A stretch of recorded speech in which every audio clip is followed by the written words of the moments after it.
Ini mau ngatani kan banter. Ditani ngatan. Buat tidur non.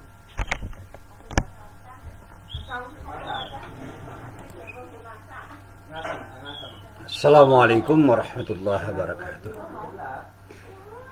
Alhamdulillah rabbil alamin wa bihi nasta'in wa ala umurid dunya waddin. Asyhadu an la ilaha illallah wahdahu la syarikalah, asyhadu anna Muhammadan abduhu wa rasuluh. Allahumma salli wa sallim ala nabiyyina Muhammad wa ala alihi wa sahbihi wa man walah. Amma ba'd. Para jamaah yang dirahmati Allah, alhamdulillah hari ini kita bisa bertemu lagi, dan kita senantiasa berharap mudah-mudahan setiap pertemuan kita, termasuk pertemuan kita pada pagi hari ini, benar-benar menjadi pertemuan yang mendapatkan ridho dari Allah Subhanahu wa Ta'ala. Amin. Para jamaah yang dirahmati Allah, hari ini saya ingin menjawab pertanyaan yang disampaikan oleh para jamaah pada diri saya. Dan para jamaah yang bertanya ini adalah jamaah yang hampir selalu mengikuti pengajian saya, baik secara offline maupun online. Pertanyaannya terkait dengan hubungan antara iman dan amal soleh.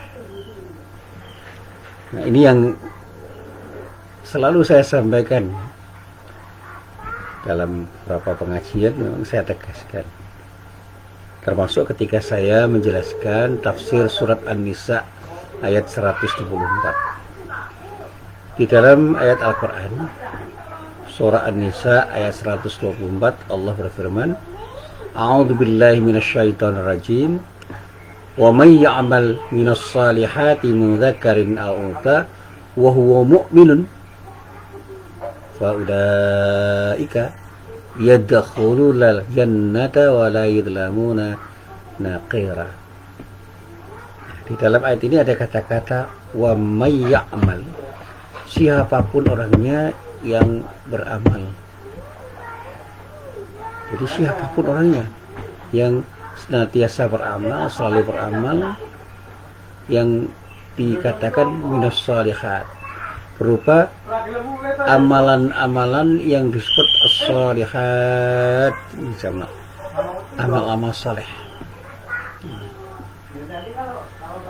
Disinilah saya ingin menjelaskan kata salih itu adalah sesuatu yang kalau diartikan dalam bahasa Indonesia diterjemahkan dengan kata baik. Tetapi kata baik di dalam Al-Quran itu banyak sekali.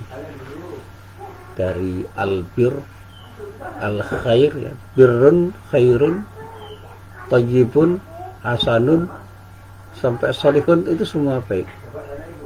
Tapi ternyata masing-masing itu memiliki konteks yang berbeda. Disebut bir itu dikatakan sebagai ismun jami'un lil khair, kebaikan-kebaikan yang sifatnya itu menyeluruh, universal. Sehingga di dalam ayat Al-Quran dikatakan laisal birra. Kata-kata laisal birra. Makan dulu. Orang-orang itu dikatakan tidak sedang mengerjakan kebaikan. Antuwallu wujuhakum qibalal masyriqi wal maghrib.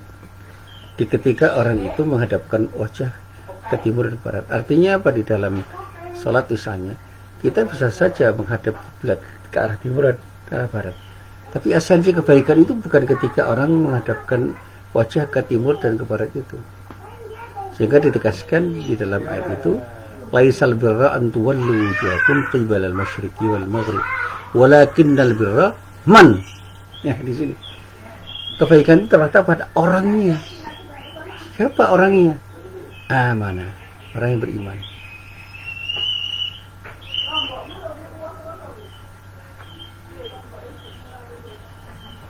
Selanjutnya ayat ini kemudian mengalir menjadi ayat yang ditafsirkan dengan tafsir yang bermacam-macam, tetapi intinya di ketika orang itu bicara tentang kebajikan yang selama ini dikatakan sebagai kebajikan simbolik, itu tidak selalu bermakna kebajikan sebelum memenuhi kualifikasi seperti apa yang dikatakan oleh Allah di dalam ayat ini.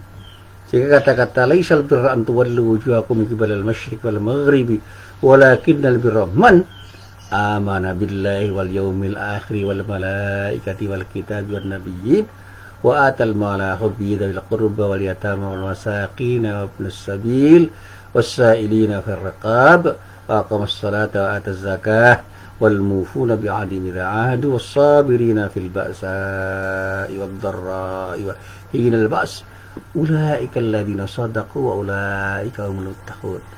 Orang-orang itu dikatakan benar-benar telah berbuat baik, yang kebaikannya itu disebut sebagai albir, kebaikannya esensial, kebaikan universal yang meliputi segala hal yang terkait dengan kebaikan. Itu ketika dia itu betul-betul bertakwa. Humul muttaqun, orang-orang takwa. Dan ketakwaan itu hanya akan lahir dari iman yang kemudian mewujud ke dalam tindakan-tindakan yang selaras dengan nilai-nilai keimanan. Termasuk ketika salat itu harus dilakukan dengan fondasi iman, dan salat yang dilakukan fondasi iman itulah yang dikatakan sebagai albir itu. Jadi sebelum salat itu dilakukan dengan dasar iman, maka salat itu tidak punya nilai bir kebaikan. Saya pernah mengkaji tentang haji mabrur, itu yang saya akan katakan dia. Seorang yang telah berhaji itu dikatakan mabrur bukan ketika dia telah berhaji, tapi setelah haji dia seperti apa. Orang yang berhaji itu seperti apa? Ketika sudah berhaji kok akhlaknya tidak tumbuh menjadi akhlak mahmudah, akhlak terpuji, maka hajinya belum disebut sebagai haji mabrur. Karena apa? Tidak bertambah apa-apa hajinya itu pada orang itu. Nah, kembali pada kata baik yang diterjemahkan dari saleh. Ketika baik itu disebut dengan bir, disebut dengan khair, disebut dengan tayyib, disebut dengan hasan, itu ternyata memiliki makna yang beragam. Nah, kali ini saya ingin menyatakan kata baik dalam arti saleh. Saleh itu seringkali diterjemahkan oleh para dai dengan tindakan yang baik dalam arti normatif dan baik dalam arti historis. Artinya benar lan benar dalam bahasa Jawa. Tindakan itu benar secara normatif, dan kata benar itu proporsional. Sehingga ketika kita itu memakai sandal itu dikatakan soleh ketika sandal itu kita pakai di bawah kaki, artinya sebagai alas kaki. Ketika kita memakai peci atau topi, topi itu benar menjadi topi ketika dipakai secara tepat, yaitu untuk menutupi kepala. Payung itu dipakai untuk pelindung kita dari hujan panas. Demikian juga ketika kita mengatakan dia itu orang soleh, artinya dia itu benar-benar berbuat baik secara proporsional. Sehingga seorang guru yang soleh adalah guru yang bisa mendidik murid-muridnya dengan benar dan tepat, benar dan proporsional. Dan masih banyak lagi contoh-contoh yang seperti itu.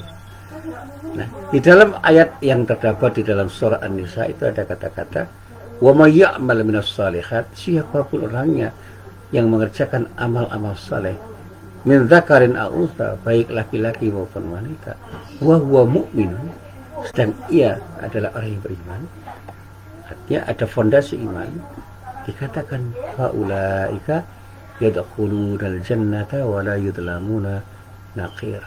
Mereka dijamin oleh Allah masuk ke dalam surga, dan mereka tidak pernah dianiaya sedikit pun. Artinya apa? Tidak akan dilakukan dengan seadil-adilnya, karena kesalehannya ketika dia beramal soleh dengan fondasi iman. Nah, ada pertanyaan begini dari para jamaah, mungkin nggak amal soleh itu dilakukan oleh orang yang bukan beriman atau tidak beriman? Nah, itu yang dikatakan soleh dalam arti duniawi, bukan soleh dalam arti ukhrawi. Artinya apa? Mungkin saja orang itu secara umum berbuat baik dan proporsional dalam urusan muamalah duniawiyah, dalam wilayah hablum minan nas. Sehingga sopir yang soleh adalah sopir yang menyupir dengan benar dan proporsional. Dalam teori, orang mengatakan secara teoritik orang bisa benar, tapi dalam prakteknya belum tentu benar. Artinya dalam teori dan praktek selaras. Itu dikatakan telah menjadi orang yang saleh. Nah, dalam kegiatan sehari-hari orang mengatakan, wah, hebat betul dia. Dia telah melakukan tindakannya seperti apa yang seharusnya. Maka sebenarnya orang itu disebut sebagai orang saleh dalam wilayah duniawi. Artinya apa? Dia mengerjakan amal saleh dalam pengertian duniawi, terkait dengan wilayah muamalah, terkait dengan sesuatu yang berdimensi hablum minan nas.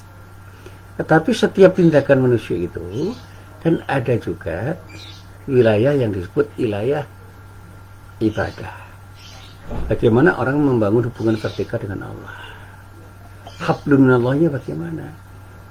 Maka orang yang beriman, yang pada saatnya melakukan tindakan yang benar dan proporsional, selaras dengan tuntunan yang telah diyakini dan kemudian dikerjakan selaras dengan apa yang diyakininya itu, dan kemudian melahirkan tindakan-tindakan yang proporsional, tepat, atau dalam bahasa Indonesia itu dikatakan betul-betul selaras dengan kepentingan-kepentingan wawang dan waktunya, yang dalam istilah orang Jawa dikatakan benar, maka dia itu dikatakan telah beramal saleh dengan fondasi imannya. Mereka itulah yang nanti akan mendapatkan surga yang dijanjikan oleh Allah, dan tidak akan pernah diperlakukan dengan perlakuan yang tidak adil. Dan disinilah kemudian orang mengatakan sebaik-baik orang yang beramal saleh adalah orang yang beriman. Dan kita seringkali membaca ayat-ayat yang terkait dengan iman itu dikaitkan dengan amal saleh, terkait dengan amal saleh itu dikaitkan dengan iman. Dan ini mengindikasikan bahwa iman dan amal saleh itu sangat berkaitan. Orang yang beramal saleh akan diterima amal salehnya itu ketika dilandasi oleh iman yang ada dalam dirinya, yang benar-benar selaras dengan petunjuk Allah dan Rasulnya. Sedangkan amal yang banyak yang beragam dengan tujuan untuk mendekatkan diri kepada Allah akan sia-sia belaka ketika dilakukan tanpa landasan ilmu yang benar. Sehingga ketika orang mengatakan cukup saya beriman dan tidak perlu saya berilmu, nah ini yang perlu dikoreksi. Iman itu hanya akan melahirkan kesalehan ketika orang tahu ilmunya bagaimana mewujudkan imannya ke dalam amal-amal saleh. Ketika amal itu dilakukan dengan ilmu, dengan fondasi iman, disitulah kemudian orang akan beramal dengan benar dan tepat. Sehingga ketika amal yang dilakukan oleh orang itu baik, tetapi tidak ada landasan iman, maka orang itu tidak akan mendapatkan sesuatu yang terbaik dari Allah Subhanahu wa Ta'ala. Dan ini yang dulu pernah saya sampaikan. Bagaimana kita ini bersikap tidak adil, Pak Muslim? Masa ada seorang kiai yang hanya menyumbang masjid 100.000 ada jaminan surga karena keikhlasannya, sementara seorang pastor yang juga menyumbang pembangunan masjid 1 juta tidak akan masuk surga karena dia bukan kiai. Kiai dan pastor itu status saja.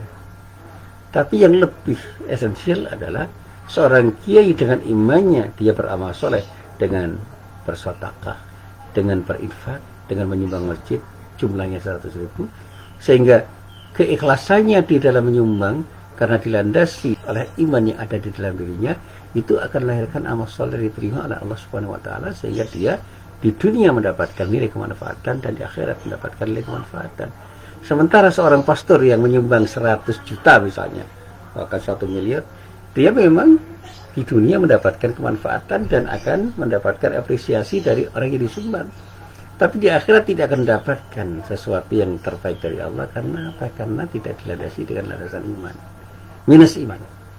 Sehingga merugi tatkala amal yang dilakukan itu tanpa ada iman yang mendasari, Dan pada saatnya keikhlasannya di dalam berbuat itu tidak tumbuh karena apa? Dia tidak melakukan tindakan itu karena Allah. Seorang pastor bisa saja menyumbang masjid bukan karena ingin mendapatkan ridha Allah, tetapi karena kasihan atau karena ingin membangun solidaritas sosial. Ketika beliau berhadapan dengan orang Islam yang menjadi tetangganya, teman-temannya, sahabatnya, atau mitranya di dalam bekerja. Saya punya ilustrasi yang sederhana. Saya punya dua orang sahabat.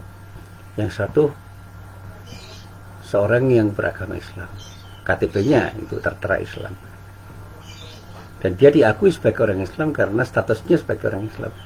Tapi akhlaknya itu kurang baik. Dia pelit, dia sering marah-marah, dan kurang bersahabat ketika bergaul dengan orang lain. Sementara yang lain itu orang Nasrani, beragama Kristen, Protestan. Tetapi muamalahnya luar biasa. Dia dermawan, murah senyum, sopan, sehingga banyak orang yang suka.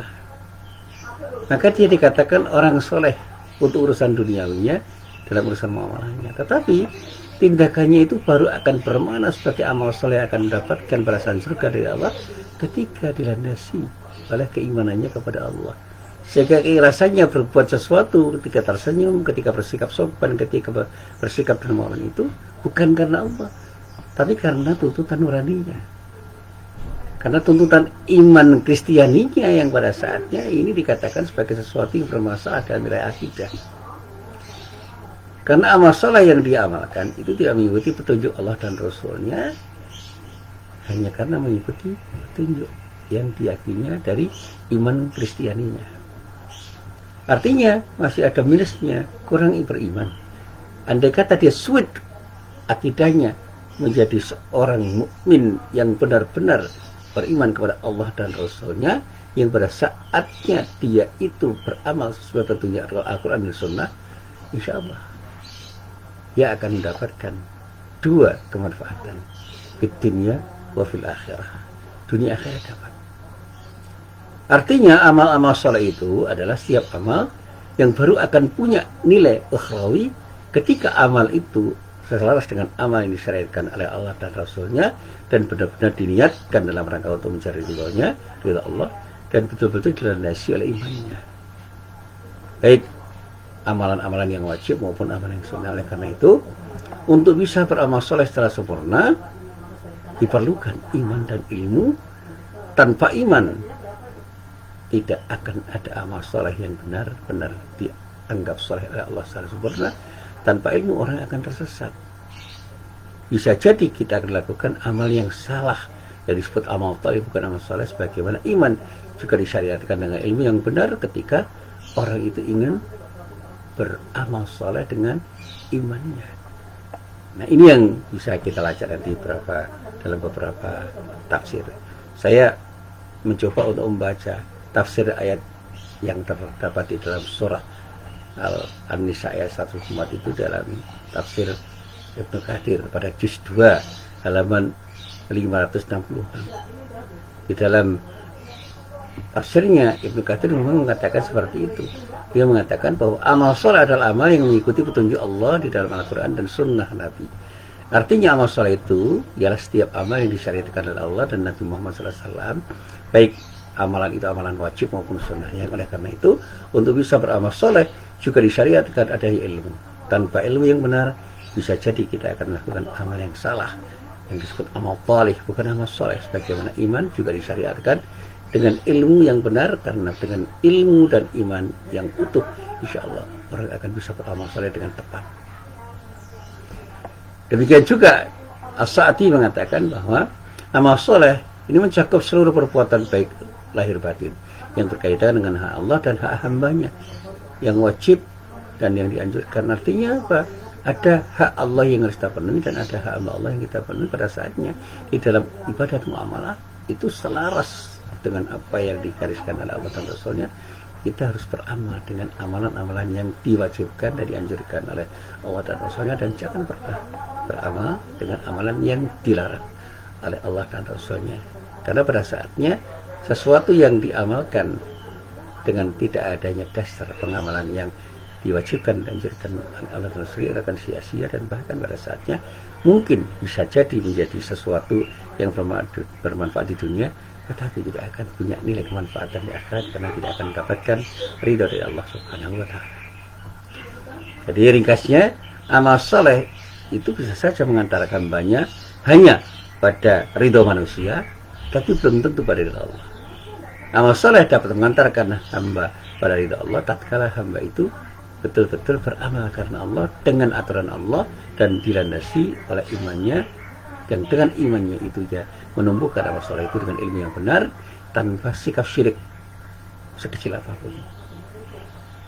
Maka dikatakan amal yang diterima oleh Allah adalah amal yang ikhlas karena Allah, dilakukannya sesuai dengan tuntunan Allah dan Rasulnya, yang pada saatnya dia adalah sesuatu yang tumbuh karena imannya. Nah, para jamaah yang dirahmati Allah, saya juga mencoba untuk menyelaraskan apa yang saya pahami itu ketika saya membaca surat Al-Kahfi ayat 110. Di dalam ayat itu Allah berfirman, A'udzubillahi minasyaitonirrajim. Qul innama ana basyarum mithlukum yuha ilayya annama ilahukum ilahu wahid. Faman kana yarju liqa'a rabbih falyamal 'amalan shalihan wa la yusyrik bi ibadati rabbih ahada. Siapapun yang berharap untuk berjumpa dengan Allah Tuhannya, maka hendaklah ia mengerjakan amal soleh yang juga dikatakan, dan janganlah ia bersekutukan seorang pun dalam beribadah pada Tuhannya. Artinya syirik itu menjadi kendala bagi kita ketika kita beramal, dan pada saatnya tidak akan diterima oleh Allah karena syirik yang ada di dalam diri kita.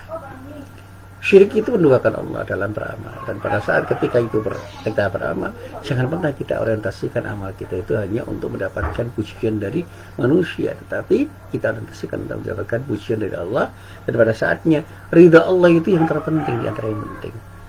Yalah, manusia tidak ridha terhadap amal kita asal Allah ridha. Itu kalau kita bicara tentang prioritas. Tetapi kita juga harus melihat bahwa kita juga punya kepentingan muamalah duniawi ya.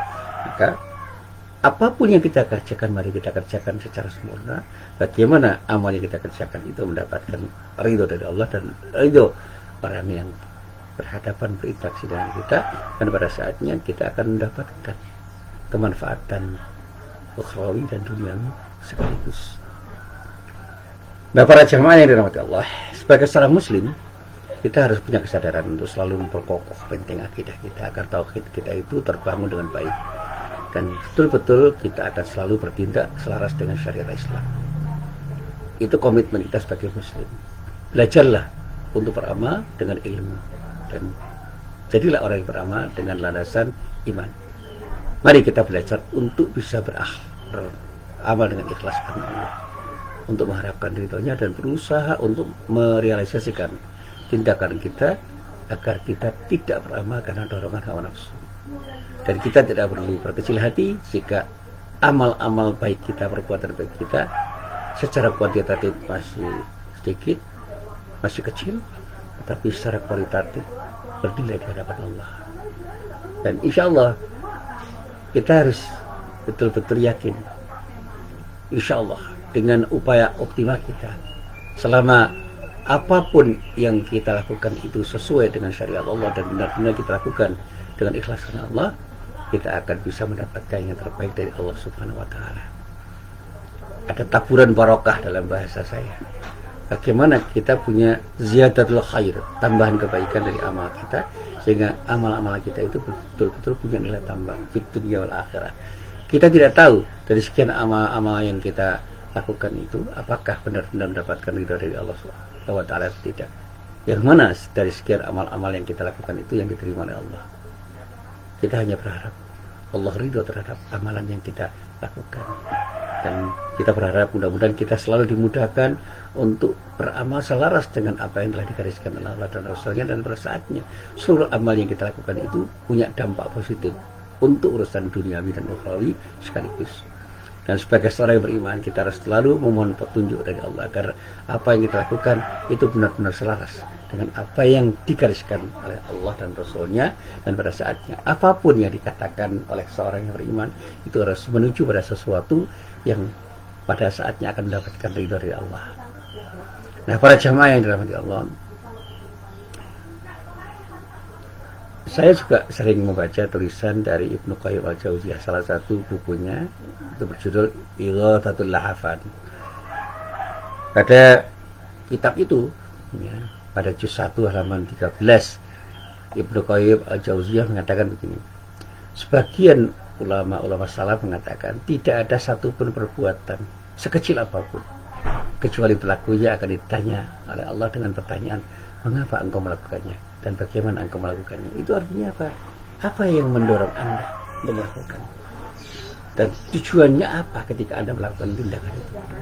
Dan bagaimana Anda melakukan tindakan itu? Apakah selaras dengan aturan Allah dan Rasul atau tidak? Maka dikatakan tindakan itu baru menjadi benar dan betul-betul benar kalau tindakan itu diniatkan karena Allah, didasari dengan iman kepada Allah, dan pada saatnya dilakukan dengan tuntunan-tuntunan yang memang telah digariskan oleh Allah. Dan pada saatnya mari kita beribadah kepada Rasulullah, karena Rasulullah itu contoh yang terbaik bagaimana beramal dengan imannya, tumbuhkan keikhlasan di dalam beramal, dan apapun yang digariskan oleh Allah dia lakukan, dan semuanya itu ditujukan hanya satu, untuk menjadi sesuatu yang mendapatkan ridho dari Allah Subhanahu wa Ta'ala. Insyaallah kalau kita itu sudah beramal dengan fondasi iman kita lakukan dengan tindakan-tindakan yang selaras dengan Allah dan Rasul-Nya, dan kemudian apapun yang kita lakukan itu kita pertimbangkan secara proporsional untuk menjadi amalan yang punya nilai manfaat duniawi dan ukhrawi. Dan pada saatnya semua itu kita lakukan hanya dengan satu tujuan, untuk mendapatkan ridha Allah. Insya Allah semua itu akan menjadi amal soleh, dan pada saatnya kita akan mendapatkan kemanfaatan duniawi dan ukhrawi dari Allah Subhanahu wa Ta'ala. Kita akan diantarkan oleh Allah untuk menuju sesuatu yang paling tepat untuk beramal, sehingga pada saatnya insya Allah kita akan memperoleh sesuatu yang punya nilai kemanfaatan yang paling besar dari Allah, karena Allah ridha. Inilah apa yang bisa saya sampaikan, mudah-mudahan bermanfaat. Billahi taufik wal hidayah. Assalamualaikum warahmatullahi wabarakatuh.